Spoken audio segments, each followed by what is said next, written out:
puedes administrar. En algunos casos el margen se puede ampliar, como en el caso de la base técnica se puede hasta duplicar, pero no en todos los casos se puede duplicar o aumentar de forma indiscriminada. ¿Por qué? Porque la dosis terapéutica fácilmente algunos pueden pasar a la llamada dosis tóxica, que es en ese momento en la cual ya podemos tener yo intoxicación por medicamento. Entonces, el riesgo de aumentar por aumentar la dosis no es viable en este sentido, bajo este ejemplo, en todos los casos, porque tenemos un riesgo de intoxicación medicamentosa, que es muy diferente a las reacciones adversas o a las contraindicaciones, por si acaso. En dosis en las dosis terapéuticas normales, cada medicamento tiene reacciones adversas y cada medicamento tiene contraindicaciones. Si usted le pone el doble por gusto y gana, esperando que la lógica sea que mayor dosis, mejor efecto o mejor respuesta, no va a ocurrir en todos los casos porque fácilmente podemos llegar a la dosis tóxica en ese momento. ¿De acuerdo? Entonces, por eso es que ustedes fácilmente no le pueden manejar esa lógica de damos el doble y mejora. Tenemos riesgo de intoxicaciones que van a acompañar a ese tipo de dosificación. Ahora, en relación a lo que dijo ahorita José, justamente no viene un poco con este de la dosis, pero sí voy a hacer un poco de los énfasis. La llamada concentración mínima inhibitoria es la cantidad con la cual en plasma sanguíneo el antibiótico o el medicamento logra hacer su acción. ¿Cuál es la concentración mínima inhibitoria? Está por debajo de lo que tiene que tener en el plasma sanguíneo, entonces ese medicamento no va a tener efecto deseado. Es por eso que algunas veces se coloca, si ustedes quieren, cada 8 horas, cada 12 horas, cada 24 horas, para mantener estable la concentración mínima inhibitoria sanguínea. ¿De acuerdo? Entonces, no todos se dan cada 8, 12, 24 horas. Inclusive hay una, por ejemplo, que sea una cada semana, como son, por ejemplo, fluconazol de 200 miligramos. Ese tipo de medicamentos se da una vez a la semana, porque tiene una permanencia muy larga, es decir, tiene un tiempo de vida media bastante amplio. ¿Sí? Entonces, cuando ustedes llevan estos conceptos de la concepción mínima inhibitoria, sí o sí te hablan de la llamada tiempo de vida media, que es el periodo de tiempo en el cual un medicamento permanece en sangre en forma activa, hasta que llega a la mitad de su concentración o la mitad de su cantidad que tiene. Eso se llama tiempo de vida media, el tiempo que demora el medicamento en que se reduzca a la mitad de lo que tenían en ese momento. ¿Sí? Que también va acompañada con la llamada concentración mínima inhibitoria. ¿Sí? Ok, la concentración mínima inhibitoria o por lo menos el tiempo de vida media que sería mucho más prolongado y eso permite que yo tenga que dar en tiempos más amplios la dosificación, o sea, en tiempos mucho más largos. Ok, bueno, entonces eso es un poco lo que habló tanto José como un poco Juan. Bien, vamos al ejemplo que es no medicamentoso. El eje que vamos a poner dos. El segundo, por ejemplo, el término dosis-respuesta. En este sentido, por ejemplo, vamos a ir al espectro sonoro. Ustedes recuerdan que el sonido, ¿sí? El sonido tiene una intensidad y tiene una frecuencia de exposición. No es lo mismo que yo me exponga, por ejemplo, vamos a poner el siguiente ejemplo, usted puede ese hábito de repente poner música fuerte, poner sus audífonos a full volumen, espectacular, está bien. Pero ese contacto con el sonido, por ejemplo, usted tiene un problema auditivo cuando la frecuencia del sonido es intensa y por periodos largos. Entonces voy a poner la situación de dosis a la intensidad de sonido que usted tiene. ¿De acuerdo? Mayor intensidad de sonido que usted tenga, en todo caso, aquí su respuesta es que tiene un mayor riesgo de producir sordera. ¿Sí? O sea, que la capacidad de escuchar para usted sea cada vez más disminuida. Es por eso que cuando hablamos de sonido, hablamos de una unidad llamada decibeles. Los decibeles me miden la intensidad de sonido. ¿Sí? A nivel humano, de los decibeles tienen que estar bordeando los 75 a 80 decibeles como tope máximo que ustedes tienen que tener de intensidad de sonido.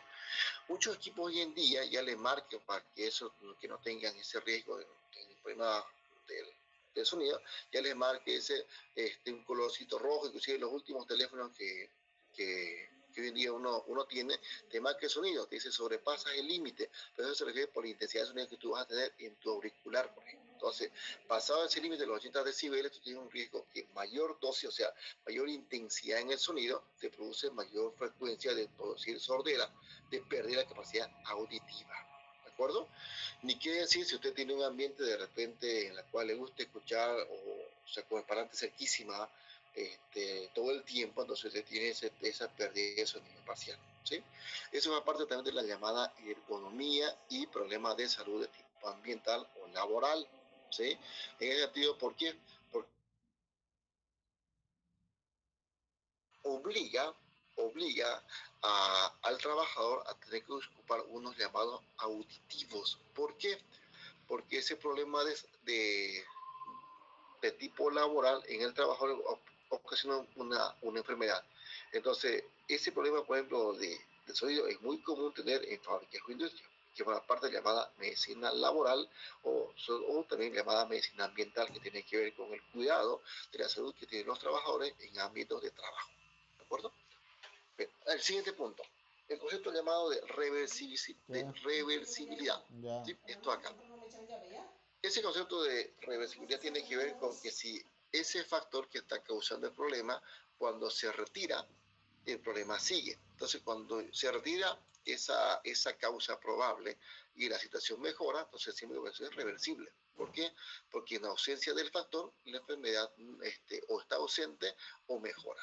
Pero sería irreversible si aún así el factor está presente y produce ese daño, se retira ese factor y sigue estando el daño presente. Entonces, ese tipo de situaciones hablamos de reversibilidad, si es posible reponer su salud o no con el factor que se pueda quitar. El concepto de diseño de estudio tiene que ver un poco con los tipos de estudios que estábamos hablando del tema anterior. ¿Sí? Y para hacer un paneo de eso, pues recuerden ustedes que había tipos, ¿no?, de tipo ecológico, transversales, de coherencia, de corte, ¿sí? Entonces tiene que ver con el tipo de diseño que se puede hacer para que lleguemos a la conclusión. Bueno, siguiendo entonces acá. Entonces, todos estos elementos a considerar probablemente forman parte de algo que estoy buscando. Y la pregunta sencilla es, ¿y para qué pues busco todo esto? O sea, ¿cuál es el sentido de tener que yo hacer todo este tipo de situaciones si de repente y es conocido los factores? Claro, le dije hace un momento, de tipo patológico son conocidos los agentes responsables. Los agentes responsables los tenemos conocidos. Ahorita vamos a hacer un repaso sorpresa si quieren. Y pregunto al azar 10 enfermedades y que ustedes me digan quiénes son los agentes responsables. Treponema. Ah, pues bueno, esa es una enfermedad causada por, o corrijo, ese es el agente y que causa sífilis. Listo. Entonces, en ahí nos vamos a perder. Pero lo que no sabemos es si en esa población, ese treponema o esa sífilis, qué factores intervienen para que eso se pueda diseminar, que es el problema que realmente tengo. ¿Ok? Bueno,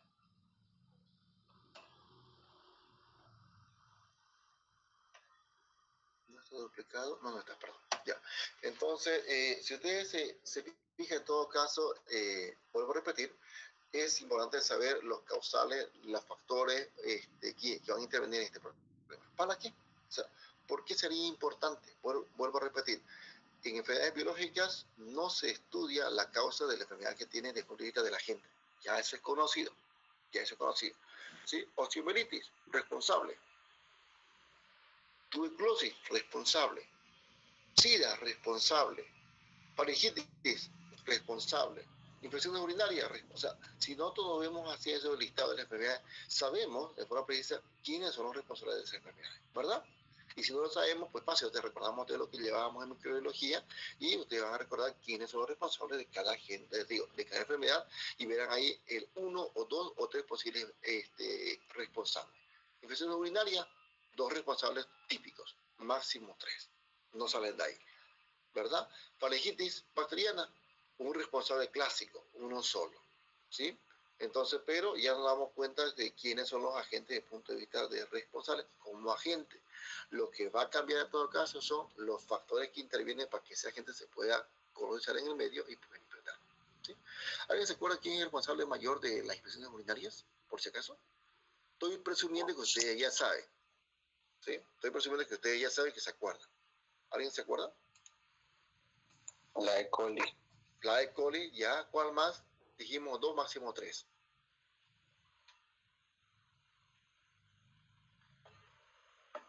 ¿Cuál más podría ser responsable de infección urinaria? Aparte de la E. coli. Gracias, José. ¿Quién más?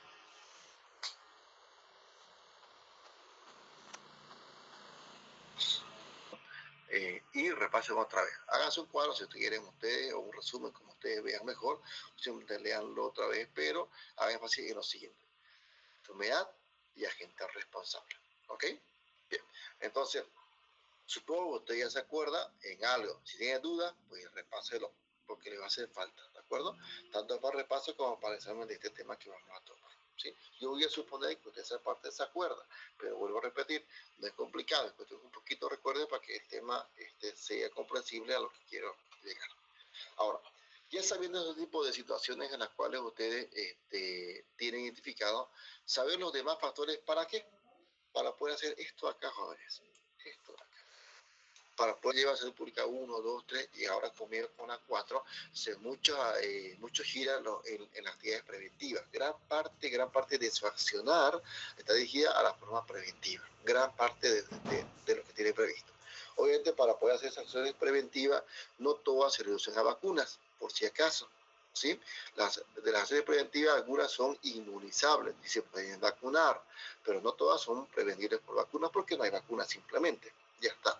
Pero sí se puede prevenir cuando sabemos los factores o las causas que producen en esa población esa enfermedad para poderlas mitigar.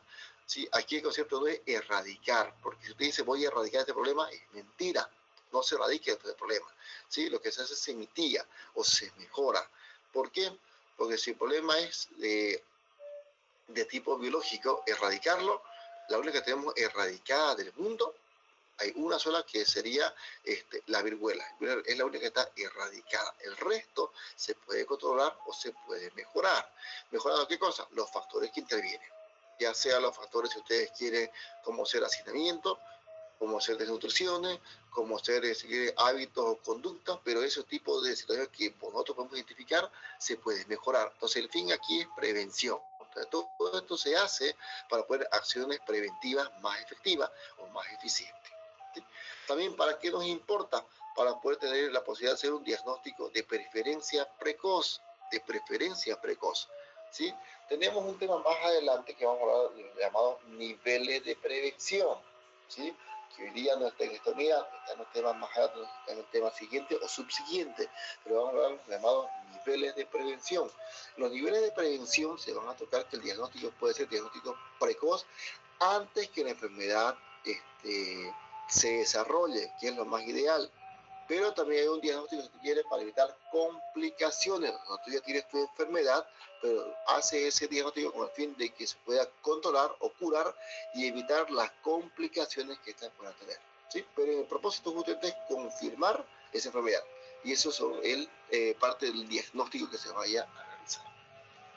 Y por ende, pues, hacer esto acá, ¿sí? Para poder aplicar un tratamiento más específico o más adecuado. Entonces, si el problema es patológico, un agente, si el problema es biológico, entonces para poder tener el antibiótico, el medicamento que logre controlar a esta, eliminarla o combatirla. ¿Sí? Pero si el problema no es de tipo biológico, es por lo menos para poder tener un tratamiento que nos permita mejorar esa población. Vuelvo a repetir, no todos los problemas son de tipo biológicos, ¿sí? No todos. Entonces, el tratamiento está en función de tener acciones que permitan justamente mejorar la salud de esa población, ¿sí? Que no siempre todo se resume en antibióticos, por si acaso. ¿Sí? Gran parte se puede resumir en dieta, en alimentación, en balanceo, hasta, ¿sabe qué, jóvenes? En actividad física, en actividades deportivas que ayudan a que eso pueda mejorar. ¿Sí? Un ejemplo sencillo de esto, problemas de aterosclerosis. Eso no se resuelve con antibióticos.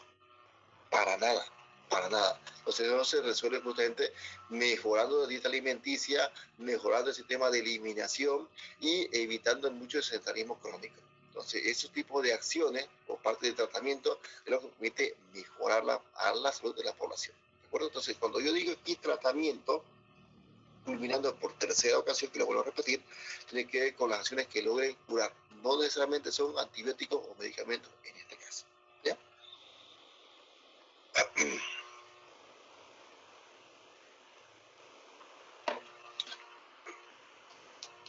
Sigamos, ¿eh?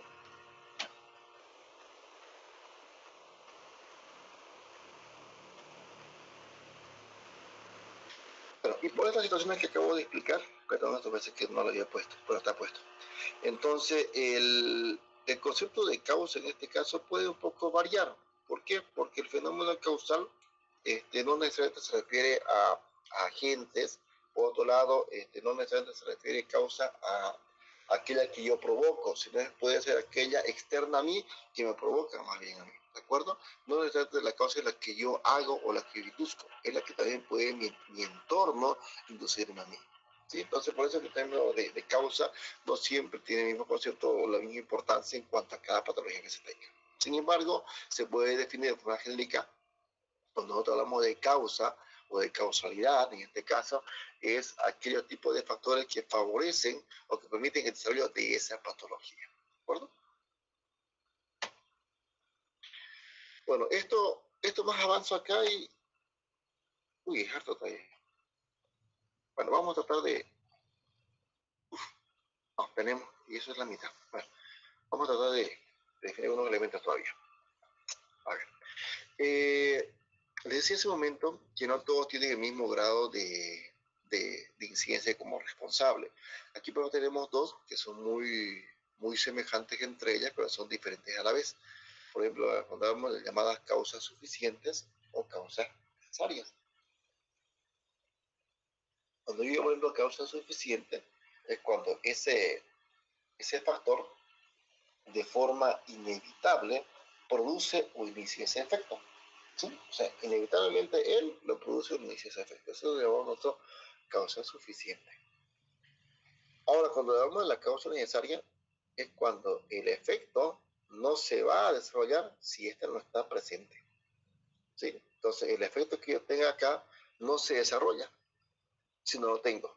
Entonces, nosotros llamamos causa necesaria. ¿Sí? ¿De acuerdo? Vamos a poner un ejemplo para que se entiendan mejor estos dos elementos acá. Aquí. Por ejemplo, nosotros decimos que causa suficiente es aquello que inevitablemente produce un efecto. ¿De acuerdo? Si yo quiero un efecto, por ejemplo, que me calme el dolor, un efecto analgésico o analgesia, en todo caso, el responsable debería ser, puedo colocar como ejemplo, el ketorolato. ¿Qué es el ketorolato? Para los que no les parece este nombre conocido, ¿sí? Es un tipo de analgésico que tenemos, que va del mismo tipo, si hay grupos donde está el ketorolato, el diclofenaco, ¿sí? Como analgésicos. En segunda línea está el tramadol, ¿sí? Por otro lado, o los opiáceos, codeínas, morfina, ¿sí? Que serían los tipos de analgésicos de mayores potencias. Entonces, ¿es suficiente que el ketorolato como tal produzca analgesia? Correcto, correcto. Eso es lo que es este tipo de ejemplo. Ahora, vamos al segundo, cuando nosotros decimos la causa necesaria. Recuerden otra vez ese concepto. Es cuando el efecto no se puede desarrollar en su ausencia. Veamos cuál sería la causa necesaria acá. Si yo no tengo proteínas sanguíneas, ¿de acuerdo? ¿Cuáles, por ejemplo? Las albúminas. Recuerden ustedes que en la sangre tenemos un tipo de proteína, por si acaso les recuerdo, hemoglobina, inmunoglobulinas o anticuerpos y albúminas, entre las más relevantes. ¿Sí? Veis que tenemos proteínas albúminas, globulina, llamadas proteínas totales. Ok, entonces, sin proteína sanguínea, los antibióticos no van a cumplir la función antiinfecciosa. Es decir, yo necesito tener proteínas para que los antibióticos y el medicamento en general puedan cumplir esa función. Sin este tipo de proteína no se puede desarrollar este tipo de efecto. ¿Está muy bien? Y el medicamento, o el medicamento en este caso, es el que inevitablemente va a tener que producir este efecto. Pero miren ustedes acá, estas dos de aquí, aparentemente semejantes, tienen su diferencia en cuanto a la importancia que tienen. Yo no hago nada con el medicamento si mi cuerpo no tiene proteínas. A veces nosotros somos común en escuchar esto. Si usted no come, no mejora. Esa frase es muy común. Les explico ahora a detalle por qué se dice eso. La alimentación, de cierta forma, lo que nos da, aparte de nutrientes, vitaminas y minerales, nos aporta proteínas. Y recuerden ustedes, las proteínas ayudan a transportar o diseminar los medicamentos. Otra vez recuerden farmacología. las proteínas, o digo, los medicamentos se unen a proteínas plasmáticas para su distribución. Recuerden ustedes, tenían en la llamada farmacéutica 5 etapas: la liberación, la absorción, la distribución, el metabolismo y la eliminación, ¿cierto? Ok, entonces para que eso se pueda dar, la llamada distribución es desde que usted asimile el medicamento y va hasta sus células diana, es decir, a las células blanco. Todo ese recorrido que se tenga a nivel sanguíneo va a estar unida a proteínas plasmáticas, a proteínas sanguíneas. Si no hay ese tipo de proteína, el medicamento no se va a distribuir. ¿Me explico mejor ahora? Entonces, es necesario tener a las proteínas para que el medicamento, que es el responsable de producir este efecto, logre su cometido. ¿Sí? Preguntan estos jóvenes, clarísimo, ¿verdad? Entonces, este tipo de causales es muy común también tenerlas como llamadas causas suficientes y causas necesarias. ¿Sí? Hoy en día tenemos el concepto aquí para que no se pierda, pero el ejemplo ayuda a diferenciar por qué decimos una cosa y por qué decimos otra en este caso. ¿Sí? Pues es diferente cuando usted se alimenta muy bien, tiene un nivel de proteínas muy alto y por ende facilita la diseminación del medicamento, sea analgésico en este caso, antibiótica u otro que podamos poner como ejemplo. ¿Ya? Bien, ¿dudas? Clarísimo, ok, si no hay dudas, está en silencio. Sigamos. A ver. Bueno, sí, esto también. Algunos tipos de problemas o tipos de enfermedades tienen que ver con factores de tipo genéticos. Aquí en el factor genético, pues no voy a ser tan exquisito, ¿sí? Porque tenemos múltiples problemas en ese sentido. Recuerden ustedes que hay enfermedades de tipo genéticas, pero cuando nosotros decimos genético como frase, como enfermedad, no se refiere solamente aquí a una malformación visible, o una llamada aberración cromosómica. Por ejemplo, ¿cuál? La polidactilia, un problema genético, que en realidad en vez de 5 dedos, tienen 6 dedos. Pero doctor, yo no he visto, sí, pero se da ese tipo de aberración porque es muy visible, es totalmente palpable, ¿de acuerdo? Pero sin embargo, puede haber otras que no son tan visibles, ¿sí? Pero hablamos ya de una modificación genética menor. Entonces, los modificaciones genéticos son aquellas que se pueden manifestar, que se pueden dar, pero no en todos los casos, afortunadamente, ¿sí? Y digo afortunadamente porque los problemas genéticos en su gran parte no son que se pueden manifestar. A ver, voy a tratar un poquito aquí de poner, bueno, no es mucho espacio, ya, pero voy a tratar de colocar lo siguiente. Con problemas de tipo genético nosotros hablamos de dos situaciones. Por ejemplo, una situación, llamamos nosotros dominante, por si acaso, y otra situación que nosotros llamamos recesivo, con R minúsculo, ¿de acuerdo? ¿Por qué hablo de esto? Y voy a poner un ejemplo nada más, para no hacerlo tan largo. Si nosotros hablamos, por ejemplo, de problemas de síndrome de Down, ¿sí? Eso se ve, digamos, ¿no? Eso se ve porque es muy característico la morfología del cráneo, por ejemplo, ¿sí? La morfología del cráneo es mucho más circular, ¿sí? Los ojos son mucho más lanceolados, ¿ok? Entonces, y las mismas facciones faciales, pues son muy típicas del síndrome de Down, ¿sí? La ceja dirigida un poco hacia la zona nasal, un poco más centralizada, y obviamente su conducta, ¿sí? Nos damos cuenta mientras la persona cuando va creciendo, el desarrollo no es a la par que los demás, ¿sí? Pero ese problema, por ejemplo, tiene que un problema de tipo genético, claro que sí, pero afortunadamente no es dominante y es recesivo, ¿sí? Entonces, ese problema de síndrome de Down tiene que ver con que tiene una aberración cromosómica. Voy a poner este término aquí en el chat con ustedes para que sepan lo que quiero hablar. Lo leen después cuando termine la clase, ¿de acuerdo? Esa palabrita la voy a incluir en el repaso o en el examen por ustedes, por si acaso lo estoy avisando. ¿Ya? Aberración o aberraciones cromosómicas. Ya está, ¿de acuerdo? Y el otro término es mutación, ¿sí? Mutación. A ver. Cuando nosotros decimos aberraciones cromosómicas, porque el número de cromosomas que ustedes tienen, que hacemos son 46, se altera o bien disminuye y tenemos 45, o bien aumenta y tenemos 47, así de grande. Entonces, el síndrome de Down es una aberración cromosómica. ¿Por qué? Porque el par de cromosomas 21, usted tiene 23 pares por si acaso, ¿sí? Pues esos 23 pares hacen 46 unidades de cromosoma. El par de cromosoma 21 aumenta un número. Entonces hablamos de 3 cromosomas 21, y eso llamamos trisomía. Por eso le decimos que el síndrome de Down es un tipo de trisomía, porque tiene 3 cromosomas en ese par. En vez que tenga par, tiene 3. ¿Sí? Entonces a eso le llamamos una aberración cromosómica. Qué buena mutación es aquella que no siempre se percibe, ¿sí? Que también podemos tenerla, pero no tan evidente como esta, cuyo cambio puede ser menor, o de menor incidencia, o de menor percepción desde el punto de vista externo. Ahora, vamos al concepto de dominante recesivo. Esto de dominante quiere decir que si el padre o la madre lo tiene, el hijo lo tiene sí o sí. Eso es dominante.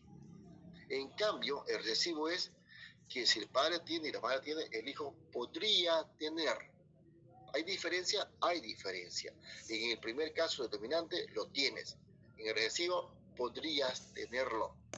¿De acuerdo? Entonces, ¿cómo se explica el recesivo? Que podrías tenerlo. Si yo tengo un problema, vamos a suponer que hay una pareja donde tiene un hijo con síndrome de Down. ¿De acuerdo? Ok. Pero se puede que ninguno de los padres tenga síndrome de Down, ni la madre ni el padre. Pero el niño nace con síndrome de Down. Y eso es muy frecuente ver. O sea, el niño nace con Down y no necesariamente el padre o la madre lo tienen. No lo tienen. Entonces, ¿qué pasó en ese caso? Genéticamente hablando, en este caso, el padre o la madre, en el árbol genealógico, es decir, se busca si tenemos en la familia antecedentes de que haya tenido en la familia, tanto de padre o madre, personas con síndrome de Down. ¿Por qué? Porque como es recesivo, los que nacieron lo tienen el gen ahí presente con ellos, pero no lo han manifestado. Como decimos, lo tiene el gen de síndrome de Down oculto. ¿Y cuándo se manifiesta? Cuando se encuentra con otra persona que también tiene antecedentes previos de Down oculto. Y la posibilidad numérica es pequeña, ¿sí? Es pequeña que se puedan aparear y justo estos dos genes ocultos se encuentren y ese parcito aparezca en el nuevo hijo que vayan a nacer. Recuerden ustedes que los cromosomas son apareados. 2 pares del primer tipo de cromosoma, 2 pares del segundo, o sea, son pares de cromosomas. Cuando esos pares se encuentran a la vez y logran encontrarse estos dos recesivos, recién se manifiestan. Ahora me entiendo un poquito más el término de recesivo. Es decir, yo, si tuviera en forma genética un síndrome de Down en mi familia, podría tener el síndrome de Down oculto, ¿sí? Pero no necesariamente mis hijos todos van a tener Down, al menos que la pareja con la cual se engendre también tenga esa posibilidad, pero aún así tampoco se va a dar. Tenía que ver las posibilidades aleatorias de que se encuentren esos pares de cromosomas y recién se pueda dar. Y es por eso que estos problemas no son frecuentes, no son comunes. Así se tenga en la familia antecedentes con Down. ¿De acuerdo? Entonces, estos problemas de tipo genético, pues obviamente no son curables en términos de medicación, ¿sí? Son tratables en cuanto a desarrollar sus actividades físicas y tratar de potenciar los que ellos son más útiles o en los que ellos pueden ser mejor, ¿sí? O como decimos bien, se mejora la calidad de vida, que es lo que se hace. Muy bien. Bueno, y otras situaciones hacen que de repente sean factores más vulnerables. A ver, ya. A ver, vamos al segundo párrafo acá. En este, voy a tratarlo de explicar. Aquí, por ejemplo, si ya tenemos situaciones donde alguien tiene un problema de salud, no necesariamente lo voy a tener el que venga adelante. Pondré un ejemplo muy clásico acá, para que me entiendan conciertamente. Nuestros países latinos, incluyendo el nuestro, y nuestro departamento por predilección, le mostré en el tema 1, por si acaso, con ustedes, ¿sí? En el tema 2 un poco, el problema de diabetes, por si acaso, ¿sí? El problema de la diabetes, cuando manifestamos, como departamento de Santa Cruz, tiene una unos altos casos de diabetes que se encuentran, ¿sí? Y ahí tenemos la gráfica país que les mostré en ese momento, Santa Cruz, Cochabamba, La Paz, como casos nuevos de diabetes o casos totales de diabetes. Sin embargo, a nivel país, digamos, estamos sobre promedio nosotros. ¿sí? Porque tenemos más casos en el departamento a nivel país como forma promedio. Ahora, explico lo siguiente. Este problema, si los padres lo tienen, los hijos no lo heredan. Repito, si los padres lo tienen, los hijos no lo heredan, no se hereda, ¿sí? Sin embargo, voy a explicar esto que está aquí marcado con la línea. Sin embargo, si no lo heredan, los hijos se hacen más vulnerables, es decir, que podrían tener este problema. ¿Por qué? Porque mi familia lo tiene y yo soy predispuesto o tengo factores predisponentes a esto. Es decir, mi genética me predispone a que yo de repente podría desarrollar este problema de diabetes en este caso. ¿De acuerdo? Entonces, ¿qué es lo que se hace en ese sentido? Si ya sabemos que los papás tienen, entonces, por forma lógica, los hijos deben evitar los factores que desarrollan la diabetes. ¿Cuáles son esas, por ejemplo? Para empezar, sedentarismo. Para empezar, dieta alimenticia, es decir, una dieta balanceada, equilibrada, como si una forma preventiva para que no se dé, ¿sí? La actividad física es importante, entonces son situaciones en las cuales ustedes tienen que tener como factores a considerar. Hay una que se sugiere, pero es difícil eliminarla, el estrés. La red de estrés, hay una gran teoría que el estrés masivo justamente destruye, si ustedes quieren, partes de células pancreáticas en las cuales se van formando justamente este hormona de tipo insulina. ¿Sí? Recuerden ustedes que insulina como hormona justamente tiene que tener un origen y su origen es pancreático. Entonces a partir de ahí tenemos ese problema, ¿sí? De que podríamos tener el estrés como fenómeno que puede inducir a una diabetes, pero el estrés, vuelvo a repetir, es bastante más difícil de poder eliminar. En los tiempos actuales uno no lleva una vida relajada, lleva una vida con complicaciones, con problemas, situaciones, anormalidades, patologías, enfermedades, en términos económicos, o sea, tenemos preocupaciones continuas. Ustedes no tienen muchas, chicos, pero ustedes sean responsables de familia, madres o padres de familia, sus preocupaciones aumentan, se duplican o triplican muchas veces por si acaso. ¿De acuerdo? Entonces, llevar una vida tranquila es muy difícil, pero el estrés jóvenes obviamente es un factor de la diabetes que se coloca como uno de los posibles causales que se tenga. Entonces, ¿qué es lo que se hace? Entonces, los demás factores que se pueden mejorar o controlar, pues se trabaja sobre ellos. ¿Por qué? Porque genéticamente hablando estoy predispuesto, o sea, no lo voy a heredar, pero tengo una alta posibilidad de poder tener si yo no me cuido, si no me prevengo. ¿De acuerdo? Entonces, eso nosotros decimos que son factores genéticos que pueden hacer más vulnerable que otra persona, mucho más vulnerable, por si acaso. ¿Sí? Entonces, en el caso de las familias que tienen antecedentes, pues son más vulnerables. Los que no tienen, tampoco no es que lo van a tener, lo pueden tener, pero son menos probables. Son menos probables. ¿De acuerdo? Muy bien. Sigamos en todo caso. Vamos para allá. Sí, este factor es múltiple. Mi gráfica no la veo. Voy a explicarlo de estos factores múltiples y la gráfica yo creo que la dejo para después porque la gráfica yo no la logro ver. La logro ver muy difusa en la pantalla que tengo ahorita. A ver, hemos dicho que las causales no son monocausales o unicausales, son multicausales y múltiples causas y que rara vez tenemos una sola causa. Entonces, en este sentido, pues lógico entender que los factores múltiples, los factores múltiples son diversos, ya está. Hoy día hemos visto también unas dos posibilidades, llamadas causales necesarias y causales suficientes, pero también hablamos de causas predisponentes, en ese sentido, como situación, causas potenciadoras, aquellas que su sola presencia aumenta la posibilidad de ya. Entonces, como tal, se lo puede clasificar de distintas formas como uno lo quiera plantear, ¿de acuerdo? Sin embargo, no hace falta identificar todos los componentes o todas las causas para que se pueda llevar a cabo una acción de prevención más eficaz, ¿sí? Esto es muy importante, jóvenes, lo que dice acá. O sea, no me voy a poner a pensar en todas las posibles causales que tenga y recién actuar. ¿Por qué? Porque ustedes recuerden esto. Los factores causales yo los voy a mejorar, los voy a controlar y ya ayuda a que el problema mejore. De hecho, si tengo tres causales, por ejemplo, y voy a partir del ejemplo último que puse de la diabetes, si ya tengo identificado cuatro, por ejemplo, en términos genéticos como predisponente, ya está. Entonces eso no lo puedo cambiar porque es su genética, ¿sí? En eso no tenemos mucho donde movernos, no hay. Pero sí se puede actuar sobre temas de sedentarismo. o que induzcamos a que haga actividad física como deporte, o que la dieta alimenticia sea más balanceada. Entonces, el problema del estrés, yo en lo personal lo veo muy difícil, ¿sí? Porque dice, relájese un poco, tómese agua, vaya a pasear, pero no va a estar paseando todos los días, o sea, no es muy viable en ese sentido. Sin embargo, si yo por ejemplo, controlo, porque cuando no es su sedentarismo, la verdad no lo vas a mover.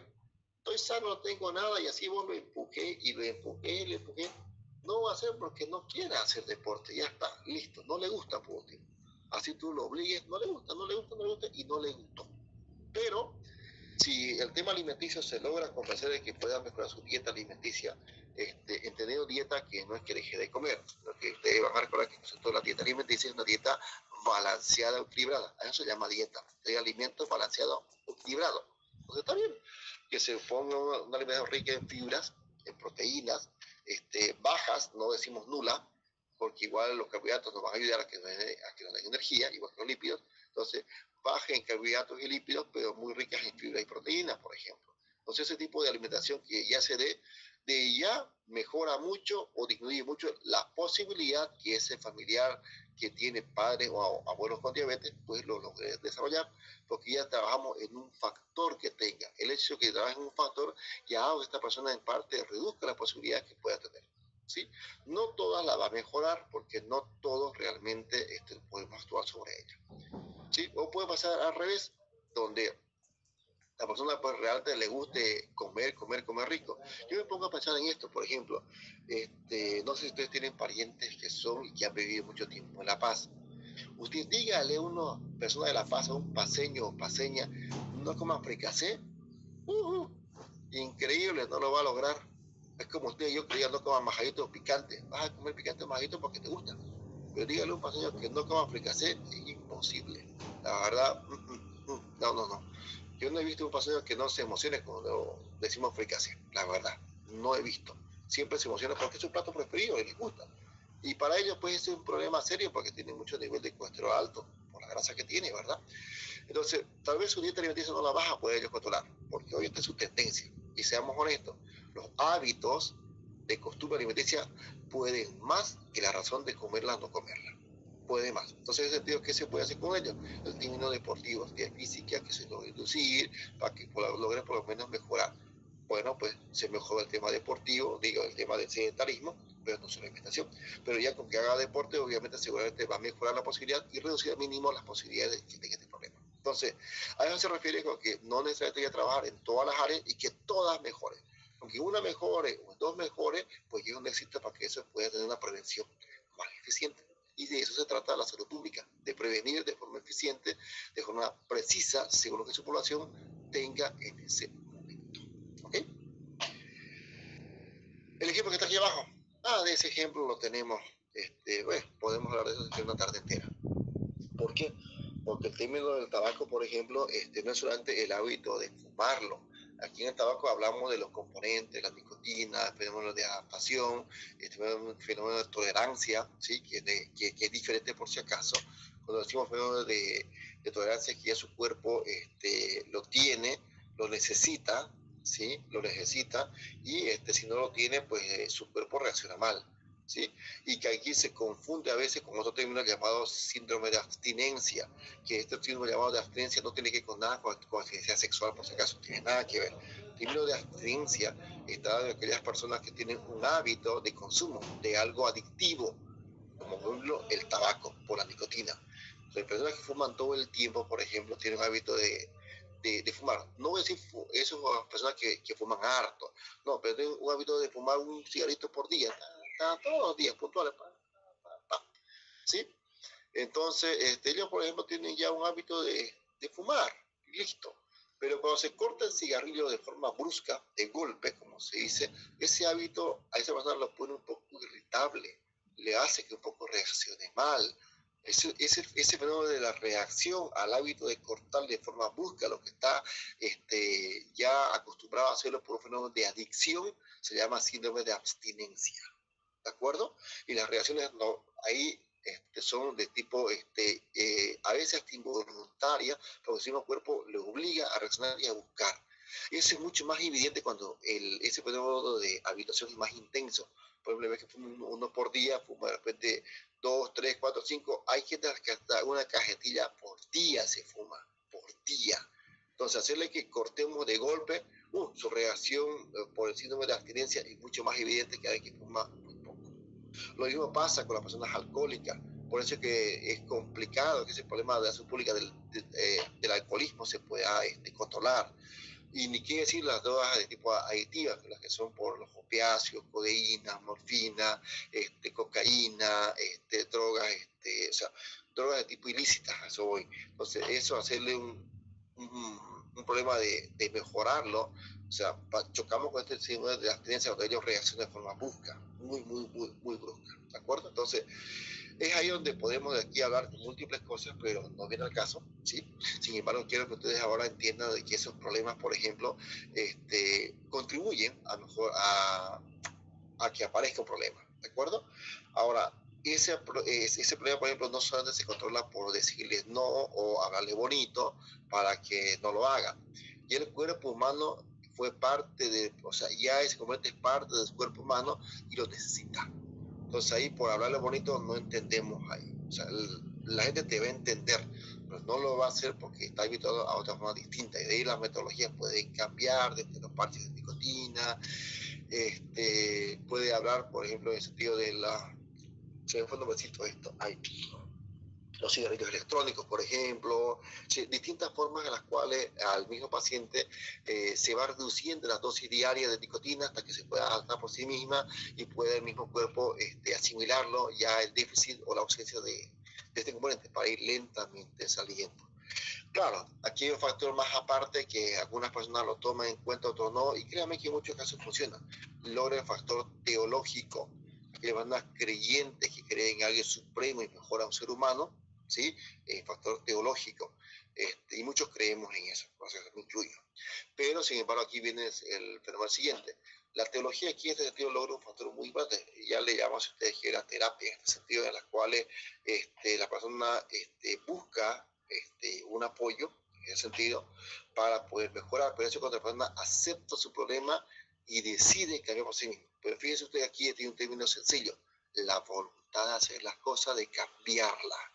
Cuando decide cambiarla, recién va. Y lamentablemente, el término de decidir cambiar es porque tuvo un golpe muy duro que le hizo reaccionar. Lamentablemente. La gente no cambia porque las cosas van bien. La gente con drogas, la gente con tabaco masivo, o sea, la gente con problemas de fenómenos de adicción, no cambia porque tiene un ritmo de vida adecuado. Cambia porque tuvo un golpe tan fuerte que le hace cambiar su decisión de querer mejorar. Recién ahí viene la voluntad de la persona de aceptar las cosas. ¿De acuerdo? Bueno, en este sentido, creo que se entiende bien esta situación, pero vuelvo a repetir, no es el tema de poderme hablar de estos problemas de tipo adictivo, que bien lo podríamos hablar y se le parte en el tema, pero ponerle algunos ejemplos ayuda para que usted se dé cuenta que los problemas o los factores no siempre son unicausales, no siempre son medicamentosos, no siempre son con charla, no siempre funciona con educación, como se dice, no, funciona con distintas terapias que se pueden combinar en muchos casos, dependiendo el fenómeno o el factor que le cause a esa persona o a esa población. Y eso es lo que cambia en muchos casos. Lo que pasa es que yo hoy día inicié el tema diciendo que no se busca el agente si es biológico. El agente ya se conoce. Lo que se busca son los factores que favorecen que eso se pueda dar en términos biológicos. En términos no biológicos, obviamente ahí también se aplica esto. ¿Por qué? Porque tenemos que saber los factores que inducen a que esta población tenga, en este caso, si pongo como ejemplo, de cáncer de pulmón. De esos factores, ¿cuáles tienen mi población y cuáles son las que yo podría trabajar recién en eso para que esto pueda disminuir sus tasas de prevalencia o de incidencia si fuese totales o nuevos, si es el caso que yo tenga. ¿De acuerdo?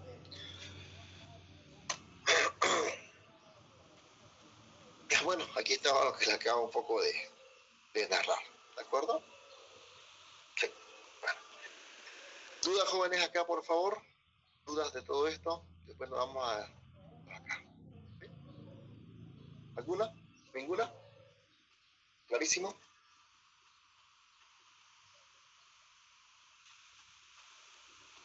¿Nada? ¿Seguimos entonces? ¿Algo de dudas, preguntas? No, doctor. Ok. Ningún autor. Gracias, Jorge.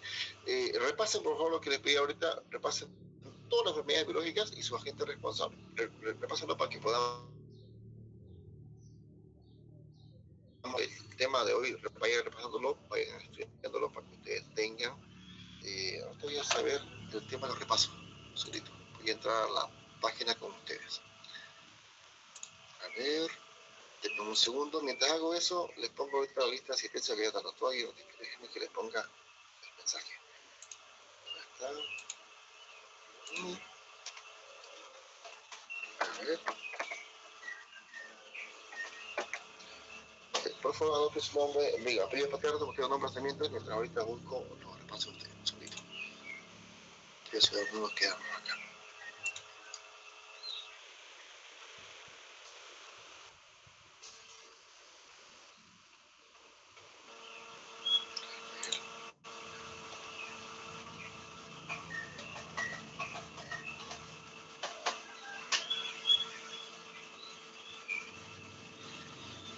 Salud Pública 4, ¿dónde está?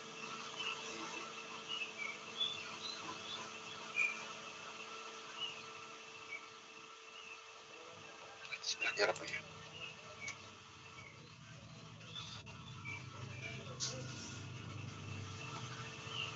Ah, sí, ya me acordé. Tenemos un repaso que donde el tema es de salud y enfermedad. Sí, tenemos ese repaso pendiente con usted, ¿verdad? Nos falta el tema de salud y enfermedad, porque dimos repaso de qué biologías, causales, sí, tenemos el tema de donde hablamos de tasas de incidencia, prevalencia de la mortalidad, sí, tenemos eso, pero de las tres tenemos que más de E. coli. Entonces ustedes recuerden, infección urinaria, pues E. coli, proteos y probable. Lo mismo, ustedes háganse su cuadro, se resuelven su esquema para que recuerden y no les cueste mucho. Y pues de paso, jóvenes, les sirve porque obviamente cuando hablamos de las enfermedades, podemos saber contra quién combatir. Ya ustedes están diciendo farmacología, cuando hablan de las enfermedades, decimos una enfermedad, ya pensamos y suponemos que ustedes saben quién es el agente responsable. ¿Por qué? Porque los antibióticos van en función a dos atributos, al tipo de bacteria que se tiene, en cuanto a su morfología o en cuanto a su nutrición, para que sepamos si son útiles, gran negativos, gran positivos. Eso ayuda mucho para el término de manejo terapéutico. Pero en fin, de todas maneras quiero que ustedes conmigo, como estamos en Salud Pública 4, recuerden dos cosas de eso: enfermedades y agente responsable. Solamente eso, ¿de acuerdo? Lo demás, ya ustedes se supone que lo han recordado, pero a mí me interesa que sepan enfermedades y agentes responsables para que podamos entenderlo mejor. Y yo estoy seguro que ustedes me entienden lo que quiero que me entiendan, ¿de acuerdo? Esos jóvenes, pónganse a la tarea de poder revisar, repasar, porque ya lo hicimos, y para que ustedes lo tengan fresquito y clarito y no les cueste mucho, ¿de acuerdo? ¿Qué más nos estamos olvidando? ¿Algo más que nos falte? Doctor, el parcial. El parcial. Termina el tema, querido Jesús, y ya hablemos del tema de fecha de parcial con usted. Pero si se termina, por ejemplo, si fuese hoy día, pues sería el jueves siguiente. ¿Jueves? ¿Viernes, no? Sí, viernes. Tengo el día jueves. Entonces sería el viernes siguiente, si fuera así. Pero termina el tema, no se preocupe. De momento, estudie lo que le dije, los dos temas de repaso, léalo y hagan su recordatorio de microbiología. ¿Sí? Vamos. Viernes feriado. ¿Cuál? ¿El viernes feriado? No mates que tenemos en mi cumpleaños. No, 6 de agosto. Cumpleaños. 6 de agosto. Descanse. ¿Le parece 6:30? Sí, para que no haya tipito. Así hasta las 8 y 8:15 para que lo libere. Porque esto, o sea, no lo quiero tener hasta las 9:10 porque, bueno, o sea, hay cosas que hacer. ¿Sí? Entonces, 7 la clase, entonces el repaso damos a las 6:30, nos enlazamos para que a 6:40 demos el repaso.